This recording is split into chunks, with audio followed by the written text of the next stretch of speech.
And the students, I tell you, were maha impressed. Of course, after the lecture, I will forget those 10 names. But in the next lecture, I will remember 10 other names. Now, that was the trick. But it helped in the sense that the large student body, 350 students, actually believed that this teacher cares, that this teacher talks to me by taking my name. So the teacher remembers me, or at least is trying to remember. I remember when I was teaching CS 101, our first year programming course, during the assignment weeks, I would get hundreds of emails. I remember one night I was talking to my chief teaching assistant. I had a team of 35 teaching assistants for that course. And there is to be a coordinating teaching assistant who would be typically my PhD or MTech student. And at around 10 o'clock in the night, he pointed out, "Sir, you have 120 emails today." So I smiled at him. I said, "That is the tough luck. But don't worry, I would answer each one of those 120 emails." I did that. It took me 4 hours to do that. But believe me, it did help for each of those 120 students to realize that this teacher cares. Even at night, 2 o'clock, he is willing to read my mail and willing to answer. This need not be or is not required to be done every day. But whenever it is required to be done, it has to be done. That, I believe, is the fundamental job of a teacher, namely, connect, relate, and motivate. And believe me, my dear friends, the more you do that, the more you will succeed in ensuring that your students learn.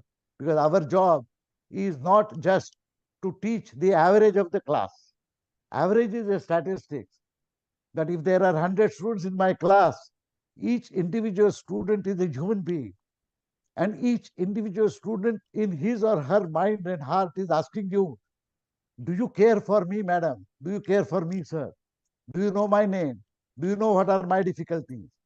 The student may not be very articulate, but it is our job to ensure that we set up a relationship with each individual student such that the students are encouraged to raise their problems to us.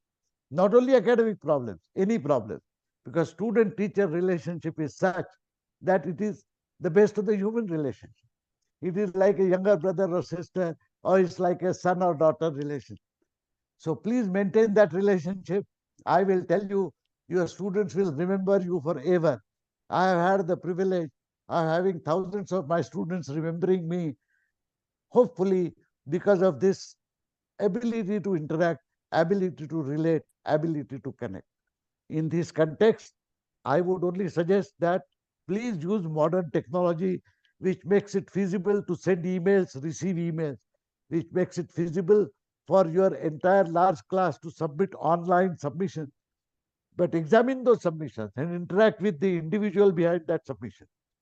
So connect, relate, and motivate.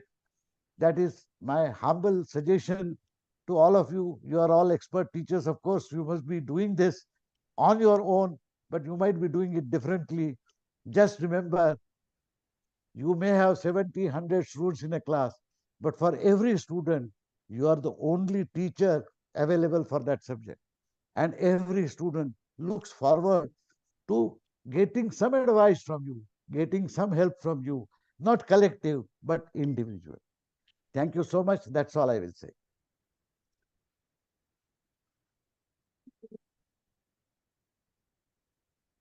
Audio. So thank you so much, Professor Phatak. It was wonderful listening to you again. And we're very, very grateful for your, words of wisdom. And I think we will try to live up to the, values which you have suggested, especially the values of, connect, relate, and motivate, which is so important for us. Thank you so much.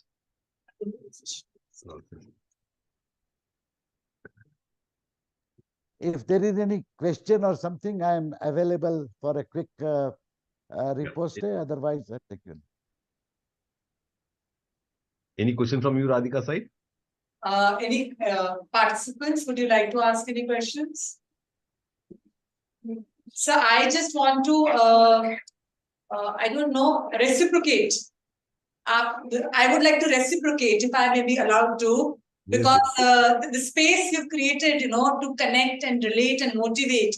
So reciprocity is very important and receptivity is very important, because we want to give, but we must have a desire to receive, because life is about giving and receiving, and then the circle of life and love is completed.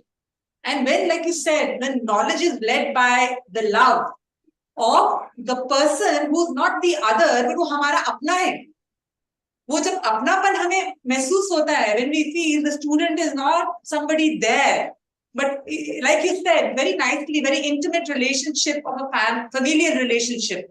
You gave an example. It could be, a parent, it could be a sibling.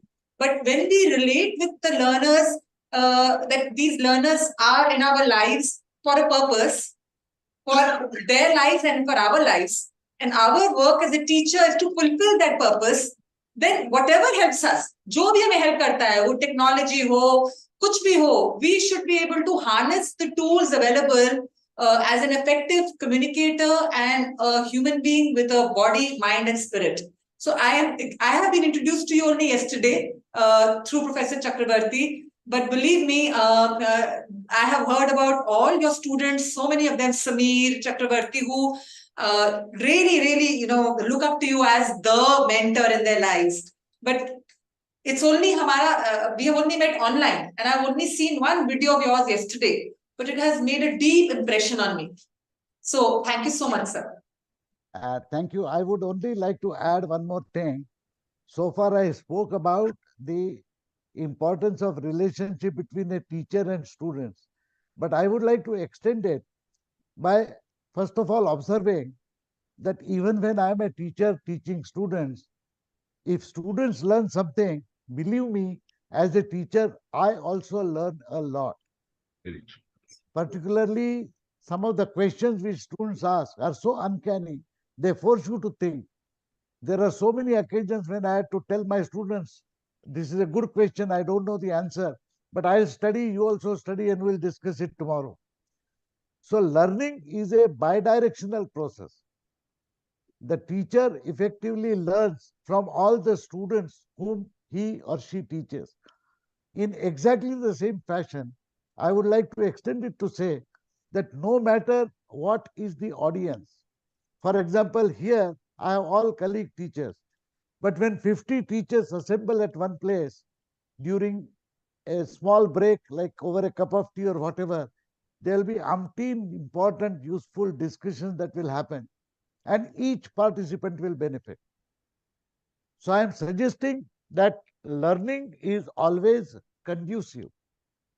The moment somebody is learning, the other persons in the vicinity also end up learning something. And that is the importance of spontaneity in the interaction that we can enforce or we can make available through such synchronous interaction. But I digress. I entirely agree with you that the basis of any connect, relate, and motivate has to be fundamental empathy in our hearts. That we should be able to love everybody around us and everybody should be able to love us equally. That can happen. That happens naturally in a synchronous interaction, but we can use technology to augment that interaction. That's all I wanted to say. Thank you so much.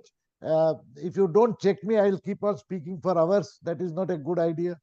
So I will leave it for your next session. Yeah. I will take your leave, Chakku. Thank you so Thank you much. so much, Thank sir. you. Thank you. Bye, sir.